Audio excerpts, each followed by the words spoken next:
ഞാൻ സ്നേഹത്തോടെ തയ്യാറാക്കിയത് ദൈവകൃപയാൽ നയിക്കപ്പെട്ടത് എൻ്റെ അടുക്കളയിൽ നിന്ന് നിങ്ങളുടെ ഹൃദയത്തിലേക്ക്.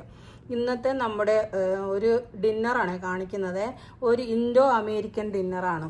സ്റ്റേക്കുണ്ട്, അതുപോലെ തന്നെ ചപ്പാത്തിയും തോരനും ഉണ്ട്. ഇന്ന് ഒരു വ്യത്യസ്തമായിട്ടൊരു ഡിന്നറാകാമെന്ന് വിചാരിക്കും. പുറത്തൊക്കെ നല്ല മഴയ്ക്കുള്ള കോളൊക്കെ ഉണ്ട്. നമ്മുടെ നാട്ടിലെ പോലെ തന്നെയുള്ള ഒരു ക്ലൈമറ്റാണ് കേട്ടോ ഇവിടെയും. പുറത്തുകൊണ്ട് ആകാശമൊക്കെ നല്ല ഇരുണ്ട് മഴയ്ക്ക് റെഡിയാകുന്നുണ്ട്. നമ്മുടെ നാട്ടിലെ അതേ സെയിം ക്ലൈമറ്റ് തന്നെയാണ് ഇവിടെയും കേട്ടോ. ജൂൺ മാസമൊക്കെ ആകുമ്പോഴേക്കും നല്ല മഴയാണ് ഇവിടെ. മഴയും ഇടിയും ഒക്കെ ആയിട്ട് ഭയങ്കര വെള്ളമൊക്കെ ഒത്തിരി ഉണ്ടാകാറുണ്ടെങ്കിലും കുറച്ച് കഴിയുമ്പോൾ വെള്ളമൊക്കെ അങ്ങോട്ട് താനെ താണു പോകും. ഇത് ഫ്ലോറിഡയിൽ മയാമിയിൽ മാത്രമേ ഉള്ളൂ ഇങ്ങനത്തെ ഒരു ക്ലൈമറ്റ്, നാട്ടിലെ ക്ലൈമറ്റ് കേട്ടോ. ബാക്കി അങ്ങോട്ട് ചെല്ലും തോറും തണുപ്പുള്ള സ്ഥലങ്ങളാണ്. മയാമിയിൽ മാത്രം നല്ല കേരളത്തിലെ സെയിം ക്ലൈമറ്റാണ് കേട്ടോ ഇവിടെയുള്ളത്. സ്റ്റേക്ക് ഉണ്ടാക്കുന്നത് എങ്ങനെയാണെന്ന് പെട്ടെന്നൊന്ന് കാണിച്ചു തരാം കേട്ടോ. ഞാൻ ഇതിനു മുമ്പ് സ്റ്റേക്ക് ഉണ്ടാക്കുന്ന ഒരു വീഡിയോ ചെയ്തിട്ടുണ്ട്, എങ്കിലും ഇപ്പോൾ ഉണ്ടാക്കുന്നത് എങ്ങനെയാണെന്ന് പെട്ടെന്നൊന്ന് കാണിച്ചു തരാം കേട്ടോ. കുരുമുളക് പൊടിയും അതുപോലെ തന്നെ ഉപ്പും റോസ്മേരിയും കൂടി 2 പുറവും നന്നായിട്ട് തേച്ച് 2 പുറത്തും നല്ലപോലെ തേക്കണം കേട്ടോ. നമ്മൾ സ്റ്റേക്ക് ഉണ്ടാക്കുന്ന തവയിലാണ്. തവയിലേക്ക് നമുക്ക് കുറച്ച് ഒലിവ് ഓയിൽ ചേർത്ത് കൊടുക്കാം. തവ നന്നായിട്ട് ചൂടാകണം കേട്ടോ. ചൂടായി കഴിയുമ്പോൾ അതിലേക്ക് കുറച്ച് ഒലിവ് ഓയിൽ വേണം ചേർത്ത് കൊടുക്കാനായിട്ട്.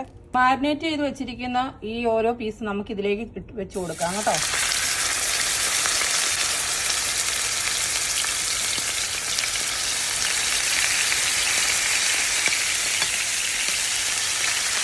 ഒരു 3 മിനിറ്റ് കഴിഞ്ഞപ്പോൾ നമ്മളത് മറിച്ചിട്ട് കൊടുത്തിട്ടുണ്ട്. 3 മിനിറ്റ് വെന്താൽ മതി കേട്ടോ. അത് കഴിഞ്ഞപ്പോൾ നമ്മളത് മറിച്ചിട്ട് കൊടുത്തിട്ടുണ്ട്.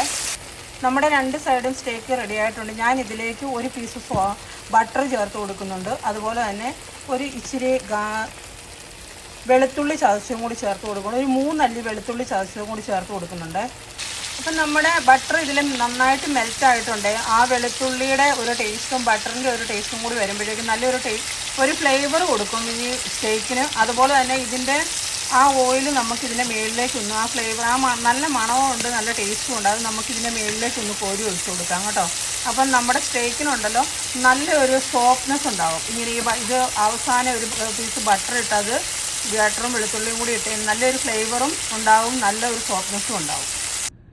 അപ്പം നമ്മൾ ഡിന്നർ കഴിക്കട്ടെ കേട്ടോ. എല്ലാവരും അവരുടെ ഡിന്നറൊക്കെ എന്നാണെന്നൊന്ന് കമൻറ്റ് ചെയ്തോളൂ.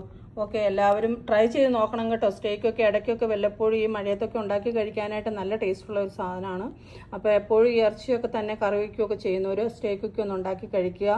Thank you.